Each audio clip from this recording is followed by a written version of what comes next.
He's not just a football player, but he's also a good friend, and he's very down to earth. He's humble, and he just gives 100% every day, and he's a great captain. I mean, one tenacious competitor that's going to give 100% at every single thing he does. And you know, I know he'll have great success because he's never really failed at anything he does athletically. Johnny Lippincott's a pretty good quarterback. He's already got over 1,200 yards through the air for the Gilbert Northwestern football team. But it's on the diamond where he hopes to make a living, playing third base next year in college for the Central Connecticut State University Blue Devils. You know, it was pretty much Central all the way. They were really the only school that kind of reached out to me. And, you know, I went up there for a visit. I really liked the campus, liked the coaches, so I thought it was a perfect fit. John's still that relic from a bygone era where he could talk about baseball from the 1920s and 1930s and the history of football. I mean, sports is in his blood, so he needed to go on in college, and I'm great for him. You know, I'm grateful that, you know, Central Connecticut's given him that opportunity, and I'm excited to see him play over at Central. I was just happy for him that he was able to get a chance to go there because I know he wanted to play baseball and at a high level, so I was very proud of him. Lippincott batted .471 with 27 runs batted in for Northwestern this past spring. He produced the only RBI for his squad when the school played St. Joseph in their first baseball championship game since 1973. They would go on to lose 2-1. You know, it was just a surreal moment that, you know, looking back on it, it was great to be there, but I'm still kind of hurting from that loss. He had a lot of key hits, a part of that team. And I mean, against a good St. Joseph squad, they played him pretty good, in which they had a chance to win, but in the end, they kept their heads high because they had a great season, so I was really proud of them. John would have to get over the loss quick in order to help his next team get to the playoffs. The transition from baseball to football isn't too tough on this multi-sport athlete. Totally different game, totally different mindset.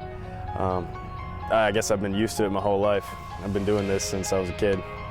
I think one good thing about John is that I don't really have to do much. He kind of knows, and he's been doing this so long, playing multiple sports, you know, his whole life, that, you know, he knows what the change of seasons are.